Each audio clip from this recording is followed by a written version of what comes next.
Eleanor Hart was no stranger to opulence. At 36, she had built an empire from scratch, rising from a modest upbringing in a small coastal town to become one of the wealthiest entrepreneurs in the country. Known for her innovative tech company and philanthropic ventures, she was often recognized in the business world, but Eleanor preferred to keep a low profile. She had no interest in flaunting her wealth or status. This particular morning, however, her carefully constructed privacy worked against her. Eleanor's day had begun with chaos. Her private jet, a sleek Gulfstream G650, was undergoing unexpected maintenance after a minor mechanical issue. Normally, such inconveniences would not bother her. Her meticulous assistant, Grace, ensured that all travel arrangements were seamless. But today was different. Eleanor had an urgent meeting in New York City with investors for a groundbreaking project, and rescheduling was not an option. "Book me on the next available flight, Grace," Eleanor had said, her voice calm but firm. Grace hesitated. "Are you sure, Miss Hart? Commercial flights are—" "It's fine," Eleanor interrupted. "I'll manage." Little did Eleanor know that this decision would lead to an unforgettable experience. At the airport, Eleanor blended effortlessly into the crowd. Dressed in a simple black turtleneck, jeans, and white sneakers, she looked like any other traveler. Her hair, tied into a low ponytail, and lack of makeup only added to her unassuming appearance. As she approached the airline counter, she noticed the line was unusually long. The staff seemed overwhelmed, juggling requests from impatient passengers. Eleanor waited patiently, glancing occasionally at her watch. She had an hour before the flight departed. When it was finally her turn, she stepped forward and greeted the airline representative, a young woman named Chloe, with a polite smile. "Good morning. I'd like to request an upgrade to a VIP seat," Eleanor said, sliding her passport across the counter. Chloe glanced at the passport, but barely registered the name. She was distracted by the growing line behind Eleanor and the curt whispers of her colleague, Sarah, standing nearby. "I'm sorry, ma'am," Chloe said hurriedly. "The VIP section is fully booked." Eleanor nodded, unfazed. "I understand, but could you double-check? I'm willing to pay the difference." At this point, Sarah, a tall woman with perfectly coiffed blonde hair and an air of superiority, stepped forward. "Look," she said, her tone laced with irritation, "we can't just make seats magically appear. VIP is for certain types of passengers." Eleanor raised an eyebrow. "Certain types?" "Yes," Sarah replied, crossing her arms. "Frequent flyers, celebrities, people who book in advance. Not last-minute passengers." She eyed Eleanor's casual outfit with a barely concealed smirk. Chloe shifted uncomfortably, but said nothing.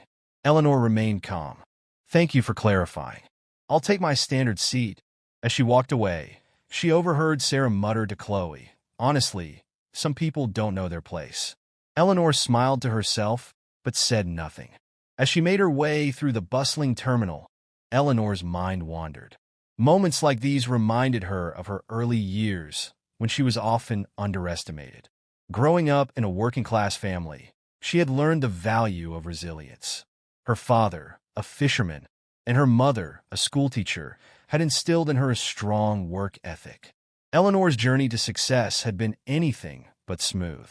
At 21, she had dropped out of college to pursue an idea she believed in, a tech platform designed to connect small businesses with resources they couldn't afford.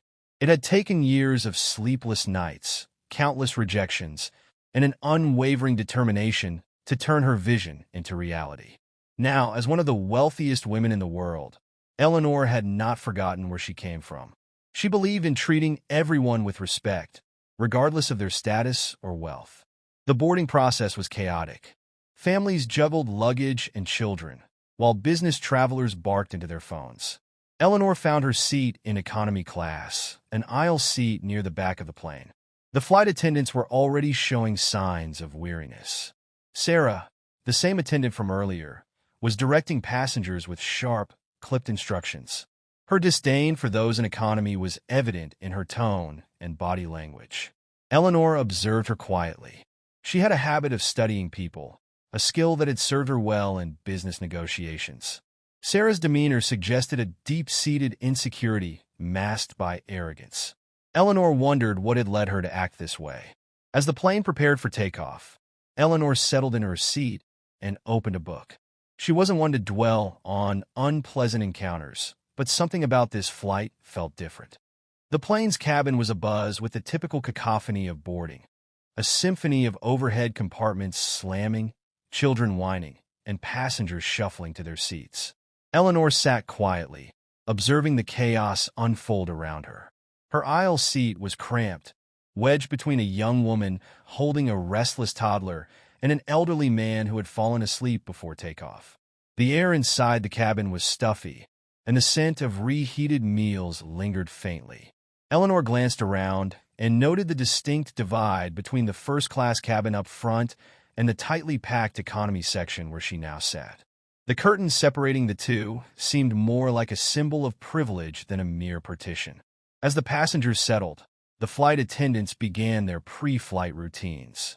Eleanor couldn't help but notice how differently they treated passengers based on their perceived worth. Sarah, the tall, blonde flight attendant who had dismissed her earlier, floated through the first-class cabin with an air of exaggerated politeness. Her smile was wide, her tone syrupy sweet. She lingered over every passenger, ensuring they were comfortable and well-attended.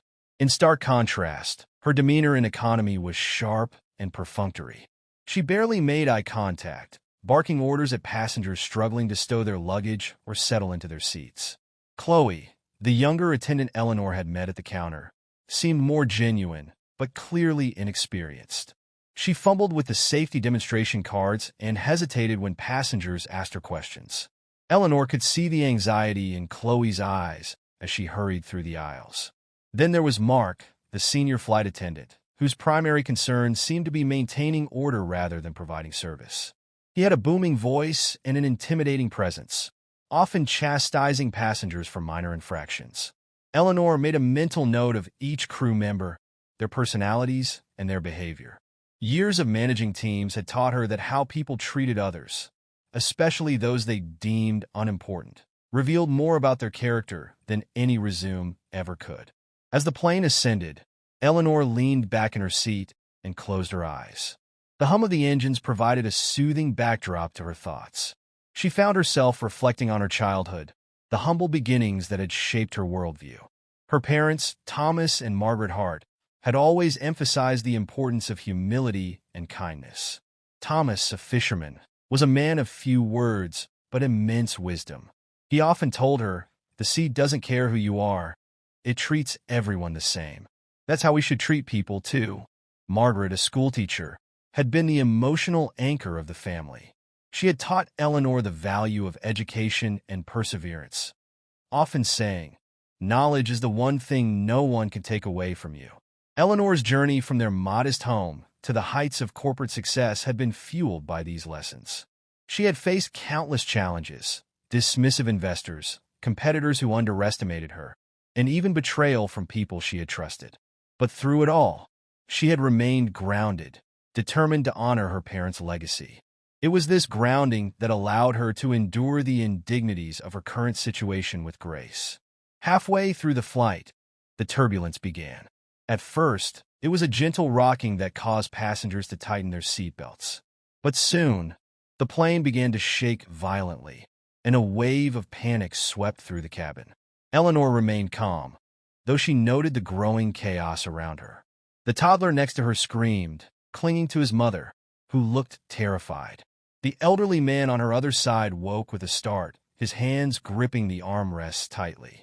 Sarah's voice crackled over the intercom, instructing passengers to remain seated and fasten their seatbelts. But her tone lacked reassurance, and her rushed delivery only heightened the anxiety. In the midst of the turmoil, a passenger a few rows ahead began shouting. He claimed to be having a medical emergency, clutching his chest and gasping for air. Chloe hurried to assist him, but her inexperience was evident. She fumbled with the oxygen mask, her hands shaking. Eleanor unbuckled her seatbelt and stood, steadying herself against the swaying cabin. "Let me help," she said to Chloe, her voice calm but commanding. Chloe hesitated, then stepped aside. Eleanor knelt beside the man, speaking to him in soothing tones as she adjusted the oxygen mask and encouraged him to take deep breaths. As the turbulence subsided, the man's condition stabilized. The passengers around them murmured in relief, some applauding Eleanor's composure. Chloe whispered, "Thank you," her eyes filled with gratitude. Eleanor nodded and returned to her seat, but not before noticing Sarah watching from the first-class cabin, her expression unreadable. For the remainder of the flight, the atmosphere among the crew was tense. Sarah seemed irritated, perhaps embarrassed by the attention Eleanor had received. Mark avoided eye contact with the passengers entirely, focusing instead on enforcing rules with an almost obsessive zeal. Eleanor observed it all silently. She knew there would be consequences for the crew's behavior, though she had not yet decided how to address the situation. As the plane began its descent, Eleanor felt a strange sense of anticipation. This flight, with its turbulent moments and unkind staff, was about to become far more significant than anyone could have imagined. The wheels of the plane touched the tarmac with a jarring thud, jolting passengers forward in their seats. The overhead bins rattled, and a collective sigh of relief rippled through the cabin. For many, the flight had been a nerve-wracking ordeal, and they were eager to disembark. Eleanor Hart, however, sat calmly, her hands resting on her lap. She observed the flurry of activity around her as passengers unbuckled their seatbelts and reached for their belongings. The flight attendants busied themselves with their post-landing duties, their expressions a mix of relief and weariness. Sarah, in particular, seemed eager to put the flight behind her. She hurriedly directed passengers toward the exit, her smile forced and her tone clipped. Eleanor watched her closely, noting the tension in her movements. "Thank you for flying with us," Sarah said mechanically to each passenger, her eyes darting past them without genuine engagement. Eleanor waited until most of the passengers had deplaned before standing. She moved deliberately, her composure unshaken despite the challenges of the journey. As she approached the exit, Sarah's forced smile faltered. She recognized Eleanor but quickly dismissed her with a curt, "Have a good day." Eleanor paused, locking eyes with Sarah. "You too," she said, her tone neutral but laced with an unspoken weight that made Sarah shift uncomfortably. The airport was bustling with activity. Eleanor stepped into the terminal, her simple black carry-on rolling behind her. She had texted Grace during the flight, instructing her assistant to meet her at the private lounge. As she walked, Eleanor noticed a group of men and women in sharp business attire waiting near the VIP exit. At the center of the group was Richard Mallory, the CEO of the airline. His tall, imposing figure was hard to miss, and his expression was one of barely concealed anxiety. "Ms. Hart," Richard called out, striding toward her. His voice carried over the noise of the terminal, drawing the attention of nearby travelers. Eleanor stopped, offering him a polite nod. "Richard," the sudden shift in tone and deference caught the attention of Sarah and Mark, who were escorting the last of the first-class passengers into the terminal. Sarah froze mid-step, her eyes widening as recognition dawned. "Ms. Hart," Richard continued, "I cannot apologize enough for the inconvenience you've experienced. We were unaware you were on this flight. Had we known—" Eleanor raised a hand, silencing him. "There's no need to apologize for my presence, Richard. I wasn't expecting special treatment." However, she let the word hang in the air, her gaze shifting briefly to Sarah, who had gone pale. "I will need a full report on your staff's behavior during this flight," Eleanor said, her tone measured but firm, "particularly regarding how passengers in economy are treated." Richard nodded quickly. "Of course, Miss Hart. I assure you, we take such matters very seriously." By the time Eleanor reached the private lounge, the events of the flight had already begun to ripple through the airline's ranks. Richard had summoned the entire flight crew for a meeting, and the tension in the air was palpable. Sarah, Mark, and Chloe stood before him, their expressions ranging from defiance to dread. "Do you have any idea who that woman was?" Richard asked, his voice cold and sharp. Sarah hesitated, then stammered. She was just a passenger, wasn't she?" Richard's eyes narrowed. "That passenger owns one of the largest shares in this airline. Eleanor Hart is not only a billionaire, but also a highly respected business leader. and you treated her like she was an inconvenience." The weight of his words sank in, and Sarah's face turned ashen. Mark, usually so confident, shifted uncomfortably, while Chloe's eyes filled with tears. Sarah began, but Richard cut her off. There is no excuse for the behavior she described. This airline prides itself on providing exceptional service to every passenger, regardless of their status. Your actions not only failed to meet that standard, but also jeopardized our reputation. Later that evening, Eleanor sat in the quiet comfort of her penthouse suite in Manhattan. The city's skyline glittered through the floor-to-ceiling windows, but her thoughts were focused on the events of the day. Grace had updated her on the airline's response. Sarah and Mark had been dismissed, their contracts terminated effective immediately. Chloe, while reprimanded, had been offered additional training and mentorship. Eleanor had insisted on this distinction. She believed in accountability, but also in the potential for growth. Chloe's genuine efforts during the flight had not gone unnoticed, and Eleanor saw promise in the young woman. As for the airline itself, Eleanor had instructed Richard to implement a comprehensive review of customer service policies.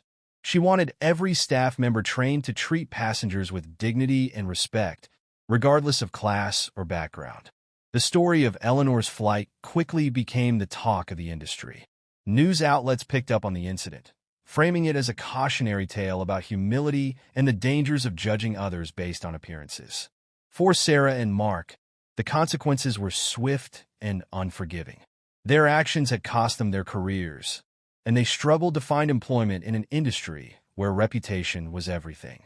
Chloe, meanwhile, embraced the opportunity Eleanor had given her. She worked tirelessly to improve her skills, eventually becoming a model employee and a mentor to new hires. As for Eleanor, she continued her work with renewed determination. The flight had served as a reminder of the values she held dear: humility, kindness, and the importance of treating others with respect. Eleanor Hart's story became more than just an anecdote about a flight. It became a symbol of the power of integrity. In an age where appearances often dictated perception, Eleanor's actions reminded the world that true worth lay not in wealth or status, but in character. As she boarded her private jet for her next journey, Eleanor smiled to herself. The flight had been turbulent, both literally and metaphorically, but it had also reaffirmed her belief in the power of leading by example. And somewhere, in the silence of their regret, Sarah and Mark finally understood the lesson they had failed to learn. Every passenger, no matter who they seemed to be, deserved respect.